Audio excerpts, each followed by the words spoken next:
اسی دوران بیماری ایک واقعہ یہ پیش آیا۔ امی عائشہ صدیقہ رضی اللہ تعالیٰ فرماتی ہیں کہ نبی علیہ السلام ایک مرتبہ جب بقیع سے تشریف لائے، فرماتی ہیں کہ میرے سر میں درد تھا اور شدید درد تھا۔ میں نے ہی جیسے ہی نبی علیہ السلام کو دیکھا تو میں نے نبی علیہ السلام کو دیکھتے ہی کہا کہ شدید درد ہے، اتنا درد ہے کہ لگتا ہے شاید موت ہی نہ آ جائے، اتنا درد ہے۔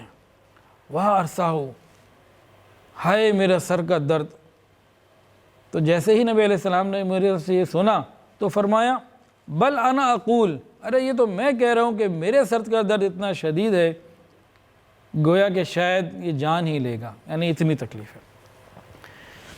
خیر یہ آپس میں بات چیت ہوئی۔ اس کے بعد نبی علیہ السلام نے ہمیں عائشہ سے فرمایا، عائشہ اگر تو مجھ سے پہلے مر جائے تو میرا کیا نقصان ہے؟ میں تیرے کفن کا انتظام کروں گا، جنازے کا انتظام کروں گا، دفن کا انتظام کروں گا، نماز جنازہ بھی پڑھاؤں گا، تمہاری مغفرت کی دعا بھی کروں گا۔ یہ آپ نے بات کہی، میاں بیوی ہے نا تو ایک تعلق ہوتا ہے۔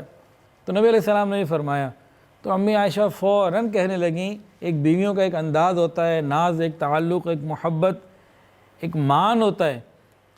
تو عرض کیا یا رسول اللہ، اچھا آپ تو چاہتے ہیں کہ میری موت آ جائے تاکہ میں مر جاؤں اور آپ اسی جگہ میرے گھر میں ایک اور بیوی کو یہاں لے کر آ جائیں، گویا کہ آپ میرے بعد مجھے بھول بھی جائیں گے۔ تو یہ آپس میں بات چیت ہوئی تو نبی علیہ السلام یہ سن کر مسکرائے، گویا کہ یوں کہہ رہے ہوں کہ عائشہ میرے بعد تم زندہ رہو گی، جانے کا وقت تو میرا آ رہا ہے۔ ابھی آخری وقت ہے، حضرت عبد الرحمن ابن ابی بکر رضی اللہ عنہ تشریف لائے، امی عائشہ کے بھائی صدیق اکبر کے بیٹے۔ ان کے ہاتھ میں ایک تازہ مسواک تھی۔ آقا صلی اللہ علیہ وسلم نے مسواک کو دیکھا اور ذرا شوق سے دیکھا۔ امی عائشہ سمجھ گئیں کہ شاید نبی علیہ السلام مسواک کرنا چاہتے ہیں۔ پوچھا آپ مسواک کی طلب رکھتے ہیں؟ نبی علیہ السلام نے اشارہ کیا کہ ہاں۔ تو امی عائشہ صدیقہ رضی اللہ عنہ فرماتی ہیں کہ میں نے اپنے بھائی عبد الرحمن سے مسواک لی اور اس کو نرم کیا، اچھے طریقے سے چبایا، پھر نبی علیہ السلام کے بارک ہاتھ میں دیا اور آپ نے پھر اس سے مسواک کی۔ حضور پاک صلی اللہ علیہ وسلم کی طبیعت بار بار غشی ہو رہی تھی۔ حضرت فاطمہ الزہرا رضی اللہ تعالیٰ عنہ اسے دیکھا نہیں جا رہا تھا، وہ ایک دم تڑپ کے بے چین ہو کے کہنے لگیں ہائے میرے باپ کی بے چینی۔ نبی علیہ السلام نے جب اپنی بیٹی کی یہ بات سنی تو فرمایا فاطمہ آج کے بعد تیرے باپ کو کبھی بے چینی نہیں ہوگی، آج کے بعد تیرے باپ کو کبھی بے چینی نہیں ہوگی۔ نبی علیہ السلام کے ساتھ ایک برتن رکھا ہوا تھا، پیالہ جس میں پانی تھا۔ آپ بار بار ہاتھ مبارک اس میں ڈالتے، اپنے چہرے پر ملتے اور فرماتے جاتے کہ موت بڑی سخت چیز ہے۔ کبھی لا الہ الا اللہ پڑھتے، کبھی یہ کہتے بس اللہ رب العزت سے ملنا ہے، اور کبھی فرماتے انعم الذین، کہ میں اللہ تعالیٰ کے ان مبارک بندوں کے ساتھ ملنا چاہتا ہوں جن پر اللہ تعالیٰ کا انعام ہوا، انعمت علیہم، ان سے میں ملاقات کرنا چاہتا ہوں۔ پھر چھت کی طرف دیکھا اور فرمایا پھر رفیق الاعلیٰ، اے اللہ میں رفیق اعلیٰ میں جانا چاہتا ہوں۔ تو اس طریقے کی چند باتیں نبی علیہ السلام نے اس وقت فرمائیں۔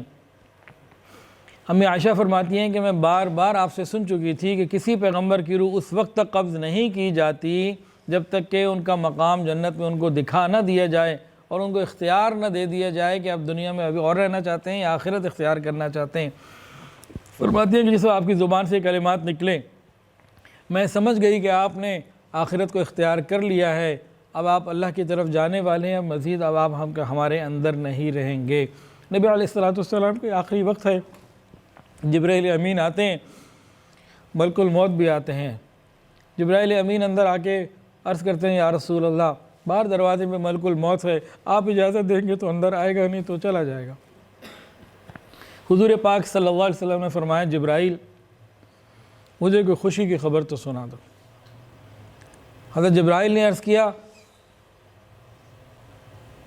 کہ اے محمد صلی اللہ علیہ وسلم میں آسمانوں سے نیچے آ رہا تھا، میں نے دیکھا آپ کے استقبال کے لیے تیاریاں ہو رہی ہیں، فرشتے قطار در قطار کھڑے ہوئے ہیں، آپ پہ درود و سلام کثرت سے پڑھ رہے، آپ کا بہت پروٹوکول کے ساتھ بہت اعلیٰ استقبال کی تیاریاں ہیں۔ آقا نے فرمایا جبرائیل میں اس نعمت پر اللہ کا شکر ادا کرتا ہوں، لیکن کوئی خوشی کی بات تو سنو۔ جبرائیل نے عرض کیا یا رسول اللہ جنت میں حوروں نے آج بہت جنت کی آرائش کی ہے، جنت کے درخت لہرا رہے ہیں، وہاں بڑی تیاریاں ہیں آپ کے لیے، نبی علیہ الصلوۃ والسلام نے ارشاد فرمایا میں اللہ کی اس نعمت پہ اللہ کا شکر ادا کرتا ہوں، لیکن جبرائیل کو خوشی کی بات تو سنا۔ حضرت جبرائیل علیہ السلام نے پھر عرض کیا یا رسول اللہ، قیامت کے دن شفاعت کا حق آپ کو دیا جائے گا اور آپ کی شفاعت قبول کی جائے گی۔ آقا نے پھر فرمایا جبرائیل میں اس نعمت پہ بھی اللہ کا شکر ادا کرتا ہوں، لیکن خوشی کی بات تو سنا۔ کتنی بڑی بڑی یہ نعمتیں ہیں اور خوشیوں کی باتیں ہیں، لیکن آپ کس خوشی کے انتظار میں ہیں؟ کاش ہمیں اس کا خیال آ جائے۔ نبی علیہ السلام نے جب یہ بات کہی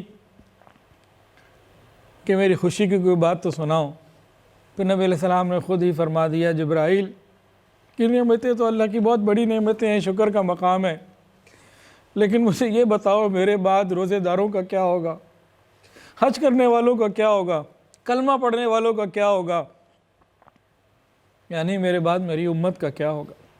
حضرت جبرائیل علیہ السلام نے اللہ تعالیٰ سے پوچھ کے بتایا کہ اے اللہ کے نبی، اللہ فرماتے ہیں ہم آپ کے بعد آپ کی امت کو تنہا نہیں چھوڑیں گے۔ پھر فرمایا کہ ہاں اب مجھے خوشی ہو گئی، سکون ہو گیا، اب ملک الموت سے کہو اپنا کام کرے، ملک الموت سے کہو اپنا کام کرے۔ تو حضور پاک صلی اللہ علیہ وسلم نے اللہ رب العزت کی ملاقات کو اختیار فرمایا۔ اللہم فی الرفیق الاعلی، یہ بھی کلمات تھے، اور امی عائشہ فرماتی ہیں کہ جو قریب کے لوگ تھے بہت قریب ہو کے کان لگا کے ایک کلمہ اور سنا۔